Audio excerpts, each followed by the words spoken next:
Good morning बच्चों। आइए आप एक्सरसाइज नंबर 5.1 को समाप्त करते हैं।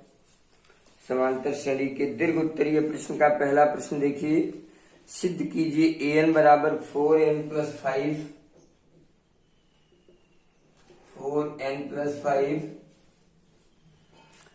के द्वारा स्पष्ट अनुक्रम an एक समांतर अनुक्रम है तथा समांतर श्रेणी के सार्वंतर भी ज्ञात कीजिए। तो कोई प्रॉब्लम नहीं, आप a1 निकालें, a2 निकालिए,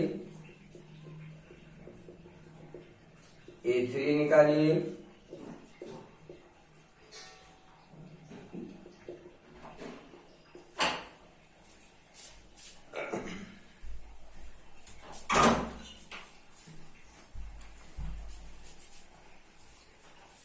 और इस तरह a4 निकालें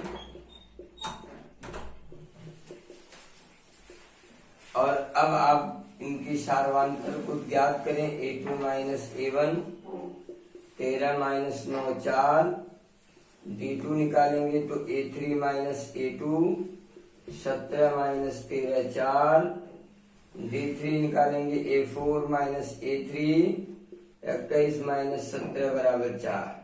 इस प्रकार आप देखेंगे d1 बराबर d2 बराबर d3 बराबर डॉट डॉट डॉट चाहे जितना निकालेंगे सबका 4 आएगा, इसलिए यह समांतर श्रेणी है, समांतर श्रेणी है एवं इसका सार्वंतर कितना होगा? सार्वंतर हो गया 4।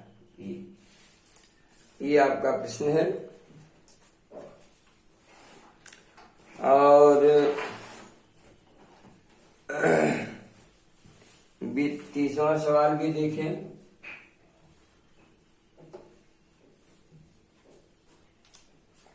यदि एक समांतर श्रेणी का 9वां पद -6 हो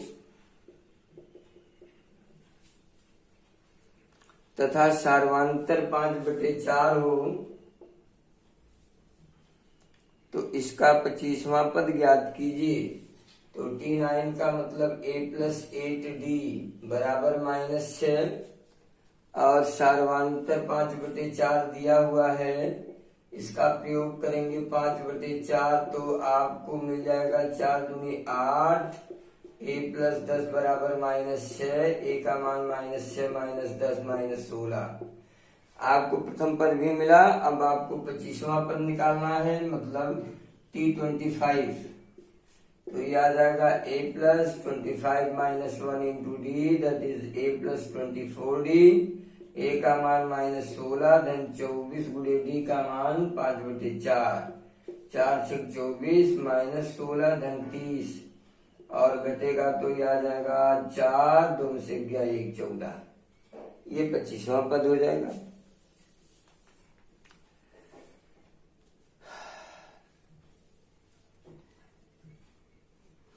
अंतिम प्रश्न दिया है 3 अंकों वाली प्राकृतिक संख्याओं की संख्या ज्ञात कीजिए जो 9 से विभाज्य हैं। अब आपको ये ज्ञात करना है कि पहली 3 अंक की संख्या कौन सी है जो 9 से विभाज्य होगी। तो मुझे लगता है कि 9 दूनी 18 108 होगा, यानी पहली संख्या 108 होगी। 108 जो 9 से कटेगा ये, और दूसरा 117 हो जाएगा, इसमें 9 जोड़ दीजिए डॉट डॉट डॉट। अब हम अंतिम संख्या ज्ञात करेंगे 3 अंकी की कौन सी है जो 9 से कटेगी, तो वो 999 होगा ऐसे। तो इस प्रकार अब आप देखिए प्रथम पद मालूम हुआ, सार्वंतर मालूम हुआ, अंतिम पद मालूम हुआ। तो अब हम निकालेंगे कितने पद हैं, इसमें पदों की संख्या कितनी है। तो मान लीजिए n पद हैं, तो 999 बराबर 108 प्लस n-1 इंटू डी का मान हो जाएगा 9। पक्षांतर करके घटाएंगे तो 1 और 9 और 8 बराबर n-1 गुणे 9। 9 से भाग दे देंगे तो 9 9 81 और फिर 9 9 81, एक को इधर लाएंगे तो n का मान 100 आ जाएगा। और प्रश्न ये है सभी 3 अंक की प्राकृतिक संख्या ज्ञात कीजिए, यही है आपका। यानी 9 से विभाजित होने वाली 3 अंक की प्राकृतिक संख्याओं की संख्या कितनी है? 100।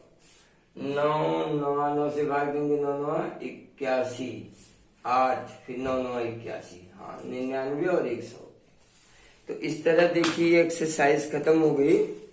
और अब हम लोग आएंगे समांतर श्रेणी के पदों के योगफल। आज मैं कॉन्सेप्ट बताता हूं। मान लीजिए s is equal to a plus D, a plus 2d, a plus 3d, dot dot dot, और अंत में अंतिम पद कितना है? l। इसी को रिवर्स अगर मैं कराऊं तो ये आएगा l plus l minus D, l minus 2d, l minus 3d and dot dot dot A. बच्चों एक ही अनुक्रम को बढ़ते क्रम और घटते क्रम, असेंडिंग और डिसेंडिंग, अगर मैं इसको असेंडिंग मानता हूं तो ये हमारा डिसेंडिंग ऑर्डर होगा। तो असेंडिंग में अगर डी प्लस है तो डिसेंडिंग में डी क्या होगा? निगेटिव हो जाएगा। और इस तरह अनुक्रम बने, इनके योग पर कोई प्रभाव नहीं है। जैसे 1 धन 2 धन 3 धन 4 धन 5 उतना ही आएगा जितना 5 धन 4 धन 3 धन 2 धन 1 आएगा।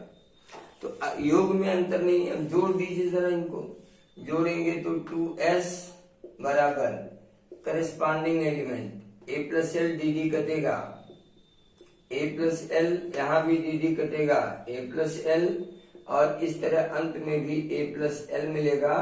और कुल पदों की संख्या n है, इसलिए n into a plus L हो जाएगा।